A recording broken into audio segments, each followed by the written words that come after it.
എല്ലാവർക്കും എൻ്റെ വാൽക്കണ്ണാടിയിലേക്ക് സ്വാഗതം. ആദ്യമായി വോട്ട് ചെയ്യാൻ പോകുന്നവർക്കും ഇലക്ട്രോണിക് വോട്ടിംഗ് യന്ത്രത്തിനെ പറ്റി സംശയമുള്ളവർക്കും ഈ വീഡിയോ ഉപകാരപ്പെടുമെന്ന് ഞാൻ വിചാരിക്കുന്നു. വോട്ട് ചെയ്യാൻ പോകുന്നതിന് മുമ്പ് ഇലക്ഷൻ ID കാർഡ് എടുത്തു എന്ന് എല്ലാവരും ഉറപ്പുവരുത്തുക. ഇലക്ഷൻ ID കാർഡ് ഇല്ലാത്തവർക്ക് ഇലക്ഷൻ കമ്മീഷൻ നിർദ്ദേശിച്ചിട്ടുള്ള ഫോട്ടോ പതിച്ച തിരിച്ചറിയൽ കാർഡ് ഉപയോഗിക്കാവുന്നതാണ്. Passport, driving licence, state or central government service identity, PAN card, Aadhaar card മുതലായവ നമുക്ക് ഇതിനായി ഉപയോഗിക്കാവുന്നതാണ്. രാവിലെ 7 മണി മുതൽ വൈകുന്നേരം 6 മണി വരെ നമുക്ക് വോട്ട് രേഖപ്പെടുത്താവുന്നതാണ്. ഇനി നമുക്ക് പോളിംഗ് ബൂത്തിലേക്ക് പോകാം. പോളിംഗ് ബൂത്തിൽ ക്യൂ നിൽക്കുന്ന മുറയ്ക്ക് ഓരോരുത്തരായി അകത്തേക്ക് കയറാം. അവിടെ 3 ഉദ്യോഗസ്ഥർ ഉണ്ടാവും. First polling officer, second polling officer and third polling officer. ആദ്യം നമ്മൾ ഫസ്റ്റ് പോളിംഗ് ഓഫീസറുടെ അടുത്ത് പോയി നമ്മുടെ തിരിച്ചറിയൽ കാർഡ് കാണിക്കുക. അവിടെ നമ്മുടെ തിരിച്ചറിയൽ കാർഡും വോട്ടേഴ്സ് ലിസ്റ്റും തമ്മിൽ ഒത്തുനോക്കും. അതിൽ മാർക്ക് ചെയ്തതിന് ശേഷം നമ്മളെ സെക്കൻഡ് പോളിംഗ് ഓഫീസറുടെ അടുത്തേക്ക് വിടും. അവിടെ നമ്മുടെ ഇടത് കൈയിലെ ചൂണ്ടുവിരലിൽ മഷി പുരട്ടും.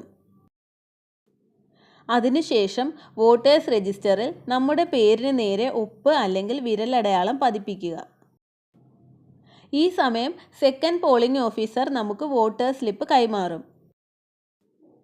വോട്ടേഴ്സ് സ്ലിപ്പുമായി നമ്മൾ തേർഡ് പോളിംഗ് ഓഫീസറുടെ അടുത്തെത്തുക. തേർഡ് പോളിംഗ് ഓഫീസർ നമ്മുടെ വോട്ടേഴ്സ് സ്ലിപ്പ് വാങ്ങി വിരലിൽ മഷി പുരട്ടിയിട്ടുണ്ടെന്ന് ഉറപ്പുവരുത്തും.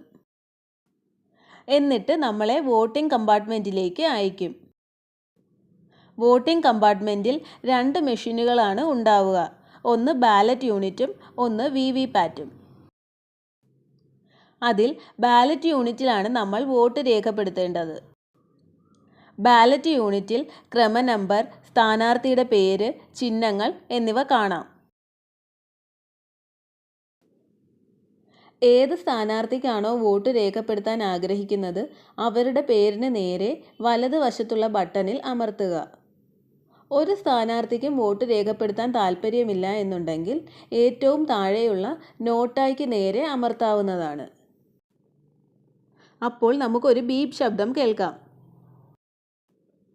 അതോടൊപ്പം തൊട്ടടുത്തുള്ള VVPAT മെഷീനിൽ ചെറിയ സ്ക്രീനിൽ നമ്മൾ വോട്ട് രേഖപ്പെടുത്തിയ സ്ഥാനാർത്ഥിയുടെ ക്രമനമ്പരും ചിഹ്നവും പേരും തന്നെയാണോ വരുന്നത് എന്ന് ഉറപ്പുവരുത്തുക. 7 സെക്കൻഡ് നേരത്തേക്ക് മാത്രമായിരിക്കും ഈ സ്ക്രീൻ ഓൺ ആയിരിക്കുക. നമ്മൾ വോട്ട് ചെയ്ത് ഇറങ്ങുന്നതിന് മുമ്പ് സ്ക്രീൻ ഓഫ് ആവും.